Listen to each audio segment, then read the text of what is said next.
সাদা কুকুর এসে কোনো কথা বললো না, শুধু বললো যে তোর বেটা কোথা। আব্বা বললো আমি জানি না, আর অমনি পকেট থেকে গুলিটা বাই করে পটাম করে আব্বাকে গুলি করে দিল। যখন গুলিটা মেরে দিতে ডান্ডা তখন ডান্ডা পড়ে গিয়েছে বুকে হাত দিয়ে, আর বুক দিয়ে রক্ত বেরোতে লাগলো। এমএলএ বিকাশ দত্ত, মৃত্যু সাহায্য কত ভয়ানক হয় তা তোকে আমি হারে হারে টের পাইয়ে দেবো। তুই শুয়োরের বাচ্চা আমার বাবাকে গুলি করে অনেক বড় একটা অন্যায় করলি তুই। ওগো তুমি আমার কাছে একটা কথা শোনো, দেখো এমএলএ সাহেবের সাথে দিনের দিন আমাদের শত্রুতা বেড়েই চলেছে, আর এইভাবে যদি শত্রুতা থাকে তাহলে তো একদিন আমাদেরকে বাড়িতে এসে সবাইকে গুলি করে মেরে দেবে গো। আজকে থেকে শুরু হবে এমএলএ বিকাশ দত্তর সাথে আমার এক কঠিন যুদ্ধ। হয় সেই যুদ্ধই আমি মরবো, না হলে এমএলএ বিকাশ দত্তকে মারবো। ওগো তুমি আমার কাছে একটা কথা শুনবে? আমি আর কোনো কথা শুনতে চাই না, আমি এখন শুধু দেখতে চাই এমএলএ বিকাশ দত্তর লাশ। আমার বাবাকে গুলি করেছে একটা, আর আমি ওর বুকে পুরো একদিন খালি করে দিতে চাই। দেখো তাতে অশান্তি ঝগড়া বাড়তেই থাকবে, আমি বলি কি বাড়ি ঘর ছেড়ে দিয়ে অন্য গ্রাম পালিয়ে চলো। না, কোনোদিনও নয় সেটা। বাঁচতে যদি হয় এই গ্রামেই বাঁচবো, আর যদি মরতে হয় তাহলে এমএলএ বিকাশ দত্তকে নিয়েই মরবো। আরে দেখো আব্বা, ঠান্ডা কুকুরকে আগে মারবা, ওই দাদুকে গুলি করে দিয়েছে। ও সুরের বাচ্চাকে তো যেই মাঠে পানি নাই সেই মাঠে লিগিয়ে ওকে ভর ভর ভর ভর করে জবাই করবো, তবেই আমার নাম ফুটো। তোর নাম ফুটো না হয়ে বৈদ্যমা আমি কইলে আরো ভালো হইতো। ও গাড়িতে চাপা জামাই, ও লরিতে চাপা জামাই, তুই আর কত জ্বালাবি আমাদেরকে? বুড়ি বাপটা কি তোর মইতে বসেছে, সেই দিকে কোনো হুঁশ আছে? ও ঠান্ডা কুকুর বেটা, চোখ দুটো তোর গলিয়ে দেবো ওইভাবে তাকাইলে আমার পানে। তুই লাগি তোর বাপকে যে গুলি করে দিয়ে গেল ঠান্ডা কুকুর বেটা, তোর কি জানে দয়া মায়া হয় না? হ্যাঁ ঠান্ডা কুকুর বেটা, দেখেছিস বউ তোর মা খাটি না আমাকে খাটি ভুল বুঝে। এ মা তুই চুপ গালগালাজি করিস না, ও ঠিক ব্যবস্থা করবে। ও কি ব্যবস্থা করবে? ও সাথে কুকুর বাজ পড়া, ওর বাপটা মরে গেলে তখন চিতাই লিগে চাপাবে নাকি ও? শাশুড়ি মা, আমার বাপকে গুলি করেছে, শুধু তোমার কষ্ট একাই হয়েছে নাকি আমার কি কষ্ট হয়েছে না? রে তোর কি যে কষ্ট হচ্ছে সে আমি বুঝতে পারছি। তুই এখন চাচ্ছিস যে তোর বাপটা মরে যাবে আর বাড়ি ঘরগুলো জমি জায়গাগুলো নিয়ে তখন বসে বসে রাম রাজ্য করে খাবি। ও তুমি বকুনা তো মারা, তুমি যা বুঝো না তাহলে বকুনা, ঠিক আছে? ও ফাটা কুকুর বেটা, তুই যে এমএলএ সাহেবের সাথে শত্রুতা করতে গেলি, তোর বাপকে যে গুলি করে দিল, তোর বাপ যদি মরে যায় তাহলে তো আমি বিধবা হয়ে যাব রে। এবো তুই মাকে মানা কর, তোর মা কথা বুঝে না বানা দুনিয়াতে কিছু। এ মা চুপ না, শান্তি শিষ্টভাবে কথাটা বল না। কি আর শান্তি শিষ্টভাবে কথাটা বলবো? সে জায়গা হসপিটালের বেডে শুয়ে বাপ গো মাগো কইছি দাদা, সব হইলে এই কাদা কুকুর বেটার জন্য। শাশুড়ি মা, বাবাকে এমএলএ সাহেব গুলি করেছে, তুমি কি মনে করছো আমি খুব সুখে আছি নাকি? আমার এই বুকের ভিতরটা জ্বলছে প্রতিশোধ নিবার লেগে। ঠিকই বলতে কই দাদি, আব্বাও কাঁদছে, আব্বা এমএলএ সাহেবকে মারবে সেটাই মাকে বলছিল। হ্যাঁ রে মা, হ্যাঁ তুই জামাই অনেক দুঃখ পেয়েছে বাবাকে গুলিটা করাতে। দুঃখটা নাইলে পেয়েছে, কিন্তু দুঃখটা আনার পেছনে তো ওই দায়ী। আমি জানি দুঃখটা আসার পেছনে আমি দায়ী, কিন্তু ভুল তো আমি একবার করেছি বলো, তারপর তো আমি আর কোনো ভুল করিনি। তারপরে ওই খানকি ছেলেরাই সেরকম বাড়িতে টর্চার করে গেছে, এটা আমি মেনে নেবো বলো? আমি এটা মানবো না, আমিও এমএলএ সাহেবকে গুলি করে মারবো। ওই করো গুলি করা করি করো, দি সবাই মিলে মরো একসাথে। আজকে তুমি তাকে গুলি মারতে যাবা, পরশুদিন সে আমাদের কিছু গুলি মারামারি করবে, ওই কই আমরা একদিন সবাই মরবো দেখবা তোমার লিগে। শাশুড়ি মা, আমি বুঝতে পেরেছি তোমার দুঃখটা। সে আমার বাবা হলেও তোমার স্বামী, আর স্বামীর বুকে গুলি বিঁধলে কোনো স্ত্রী তা সহ্য করতে পারে না। আমি এমএলএ সাহেবকে ছাড়বো না, আমি প্রতিশোধ লুবই, তবে আমার নাম ফুটো। বাবা এখন কোন হসপিটালে আছে? তোমার বাবা এখন কাটোয়া মহকুমা হসপিটালে ভর্তি হয়ে আছে। বেশ ঠিক আছে, আমি বাবাকে দেখতে চললাম। মা এখন বাবা কেমন আছে? কেমন এখন? একটু তো শ্বশুর ভালো আছে, বুকে গুলি করেছিল তো গুলিটা বাই করে দেওয়ার পরে একটু বুকে যন্ত্রণাটা একটু করেছে, একটু ডাক্তার ওষুধ দিয়েছে, ঠিক হয়ে যাবে বলেছে। তো জামাইও কাঁদছিল, মা বিশাল কাঁদছিল, সেটা আমি বুঝতে পারছি ও কাঁদছিল, কিন্তু আর কি দরকার মানুষের সাথে এত ঝগড়া ফাসাদ লাগাবার? তুই বল, আমি কি খারাপ কথা বলছি বল? বেশ ঠিক আছে, এটা নিয়ে তুই অত চিন্তা করিস না। তুই এক কাজ কর, তুই শ্বশুরের লেগেছে একটু গরম ভাত আর একটু বাদাম বেটে দিছি নিয়ে যা, সে খাবে, বললু ভোগ লেগেছে তার। বেশ ঠিক আছে, ঠিক আছে চো।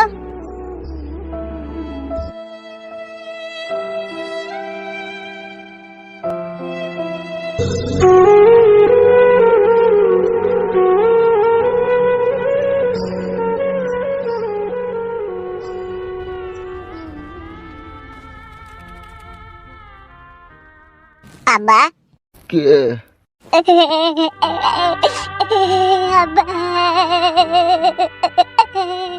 আর কি হবে, যা হবে তো হয়েই গেছে।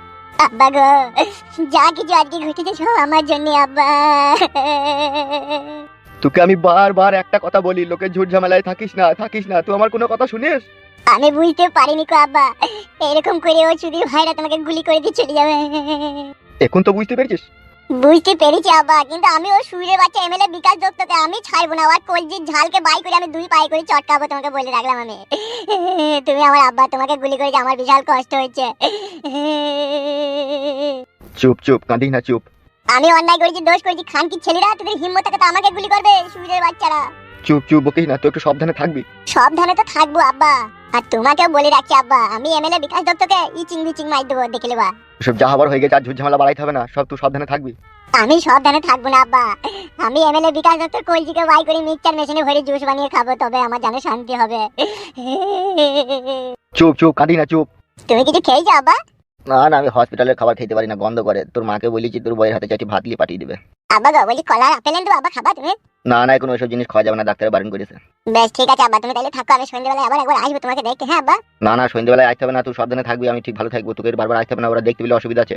অসুবিধা তো এবার হবে শুরু আব্বা। ঝুট ঝামেলা করিস না। ডাক্তার কি বললো আব্বা? কদিন পর তোমাকে ছাড়বে বললো? এই সেলাইটা শুকিয়ে গেলেই ছেড়ে দেবে। তোমার বিশাল কষ্ট হয়েছে বলো আব্বা, গুলিটা যখন তোমার বুকে ঢুকে গেছে।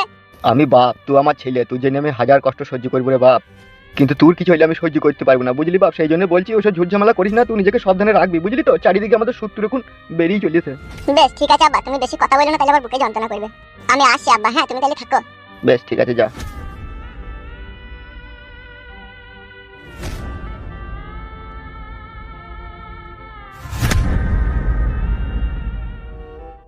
আমার ভাতাটা একটা পাগল, এত তাড়াহুড়ো করে আসতে বললো, কি করবে কিছুই বললো না। মাকে বললাম না, মা আবার আমার জন্য কি চিন্তা ভাবনা করবে কি জানি। ফোনে বললেই তো পারতো, এত তাড়াহুড়ো করে ডাকলো কেন ও আমাকে?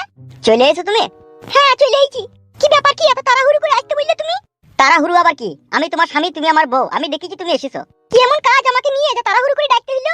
একটা বিশেষ গুরুত্বপূর্ণ কাজের জন্য তোমাকে এখানে ডাকা হয়েছে। সেটাই তো জিজ্ঞেস করছি, কাজটা কি?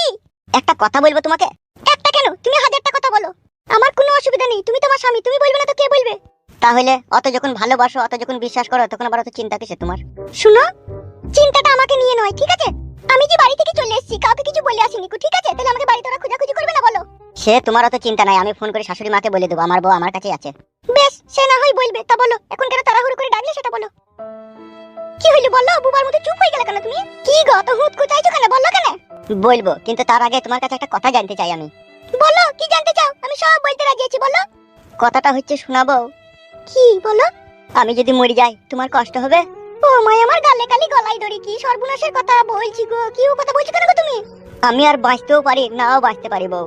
কেন, কিসের জন্য? কে তোমাকে মারবে? কার এত বড় হিম্মত, কার এত বড় ক্ষমতা? একমাত্র তুমিই পারো আমাদের দুজনকে বাঁচাইতে। কি হয়েছে বলো তো? আমি কিছু বুঝতে পারছি না তোমার কথা। এই বাড়িতে বেশিক্ষণ থাকা যাবে না, তুমি আমার সাথে এসো। কোথায়? আমার সাথে এসো, আমি সব বলছি।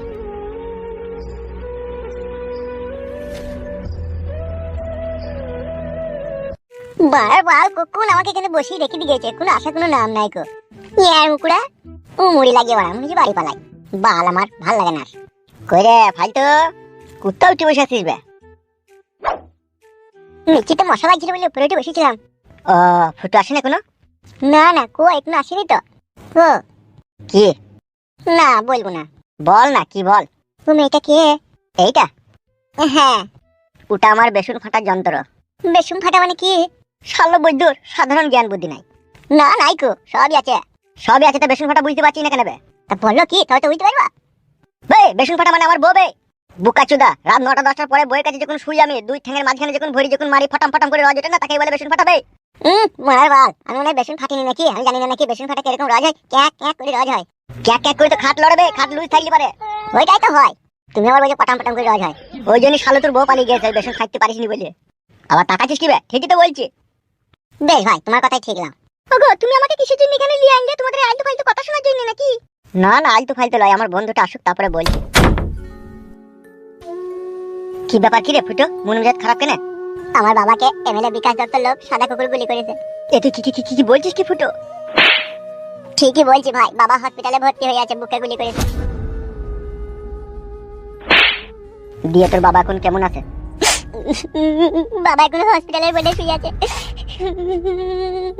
শালা খানকি ছেলে শুয়ে আছে, এমএলএ বিশাল জালিম লোক, কোনো জানে ময়া দেয় না ও শালোর।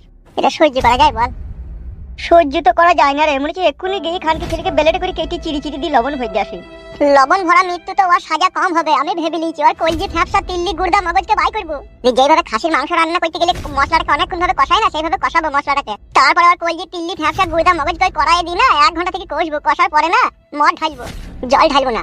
তারপর সেই রান্না করা কলজি তিল্লি ফ্যাপসা গুড়দা মগজকে না পাড়ার কুকুরকে শাল পাতায় করে খাওয়াবো। ওই যে হারামি লোক, ওকে অমন ধারা মারাই দরকার, বুঝলা ফুটু ভাই? এটা তোর বউ নাকি? লিয়েছি নাকি তোর বউকে? হ্যাঁ। বৌদি কেমন আছে, ভালো আছে তো বৌদি? হ্যাঁ ওই আছি। বল এবার কি বলবি বল। হ্যাঁ বলতে তো হবেই, না বলে আর কি উপায় আছে। বৌদি বলো। তোমাকে এখানে ডেকে নিয়ে আসার একটা বিশেষ কারণ আছে। কথাতে বলে একটা নারীর ভালোবাসায় পুরুষ মানুষের জীবনের কাহিনী নতুন করে শুরু হয়। তাই সেই জন্য তোমার স্বামী আমি এখানে তোমাকে ডেকেছি। কেন, কিসের জন্য? এই দুজনকে দেখছো? হ্যাঁ দেখছি। এবার আমাকে দেখো। কি দেখবো? দেখতে পেয়েছি তো তোমাদেরকে। তুমি যেটা দেখছো বৌদি, সেটা সম্পূর্ণ ভুল। কি ভুল? কিসের ভুল? তোমার চোখের সামনে আমরা তিনজনের জীবন্ত মনে হলেও আসলে আমরা মৃত।